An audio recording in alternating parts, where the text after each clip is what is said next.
Welcome, ladies and gentlemen, to your movie review of the week. I just got back from seeing From the World of John Wick Ballerina, and I'm here, as always, to give you my review of the film. Been really looking forward to this one, but does this spin-off have enough going for it to stand on its own by exploring a new character within the world of John Wick? Ballerina is directed by Len Wiseman. It is rated R with a runtime of 2 hours and 5 minutes. This is taking place between John Wick Chapter 3, Parabellum, and John Wick Chapter 4. Trained in the assassin traditions of the Ruska Roma, Eve Macaro takes on an army of killers as she seeks revenge against those responsible for the death of her father. Of course, we're going to kick things off with the good. Ana de Armas is incredible in this movie. She really gives her all to the character of Eve, who is a new character we're exploring in this whole universe, which on paper does sound a little risky because, we've only ever followed Keanu in these films,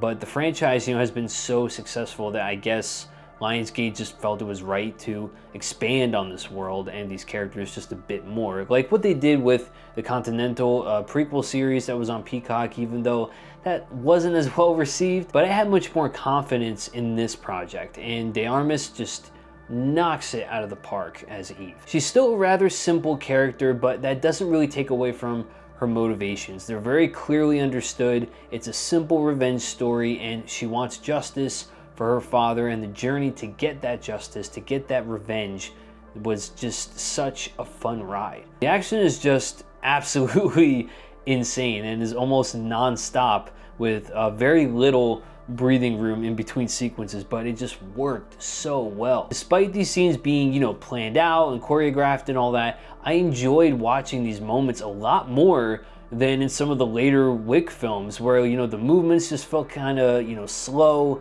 a little bit more deliberate, and it just looked like everyone was trying to hit their mark in order to get killed by John Wick. Here, it just looked more visceral and crazy and just really fun to watch. And the fact that Eve is a rather smaller, weaker, at least in terms of like physical intimidation, compared to, say, someone like the Baba Yaga, the film embraces those qualities of Eve and forces Eve to use those supposed weaknesses, those disadvantages, to her advantage, to gain the upper hand on her enemies. And she's always outnumbered in this movie, but she's ruthless in those takedowns, especially when she gets her hands on some grenades. She gets really creative with those. This was tough for me to decide, but my favorite sequence I think has to be when she gets her hands on the flamethrower that was shown off in the trailer. That is a much longer, more elaborate sequence, and how that whole thing kind of unfolds is pretty cool, so I don't want to spoil that too much for you. I think you should just see the film and you'll see what I mean. Every sequence just built on top of one another gradually in terms of like the intensity. I walked out of that theater just thinking about how cool all of those sequences were, how well shot they were. There's really not a lot of breathing room, like I said before, in between, and that might be too much for some people, but that's kind of what you're signing up for when watching these movies. It's just beat after beat, and I can definitely see people not really being able to choose between, which sequence was their favorite, as they're all pretty noteworthy. The film is not perfect, however. It do have some negatives. The first half is a little slow to get started because we have to establish Eve's backstory and why she's on this journey of revenge, how she gets to the Ruska Roma, all of that, her training and everything. It personally didn't drag the movie down too much for me. I just feel that once we get into, the more action-heavy set pieces, it does feel a little underwhelming by comparison. Addressing the elephant in the room, yes, Keanu does make an appearance as Wick in the film. He actually shows up much earlier on, as this, like I said, takes place between chapters 3 and 4. A lot of his moments were kind of already shown in the trailer, so I don't think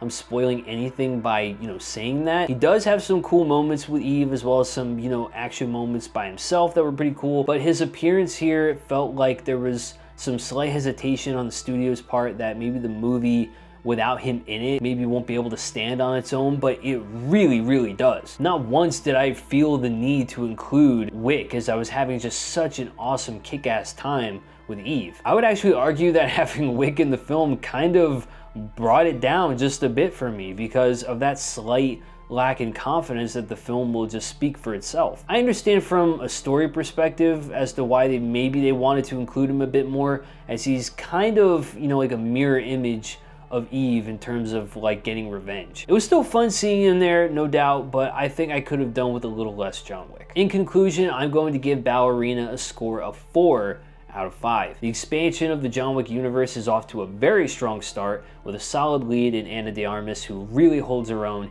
and kicks ass in the film. The action moments build on top of each other in terms of intensity, and it never stops once it starts, with grueling and explosive sequences that are sure to delight fans in a spin-off that more than justifies its existence. The first half is a little slow, and the inclusion of John Wick, while fun to see, felt rather unnecessary in the later moments and gave off a lack of confidence that the film can speak for itself without his shadow looming over it. If this is what we're in for in terms of like spin-offs, I'm all in on that Kane spin-off train, man. Donnie Yen, I believe, is also set to direct as well as star, so I could not be more excited to explore his character further. But what did you guys think of Ballerina? Did you enjoy it? And if so, where would you rank it on your Wick film ranking? Let me know all your thoughts and opinions down below. Don't forget that if you enjoyed the video, to smash the like button, hit the sub, bell icon turned on, the whole deal. Thank you guys so much for watching. I hope you enjoyed. Remember to stay classy, stay geeky, and I'll catch you in the next video. I'm not leaving. Your choice. This is your fate, and you cannot change it.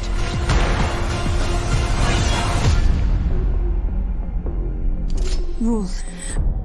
And consequences.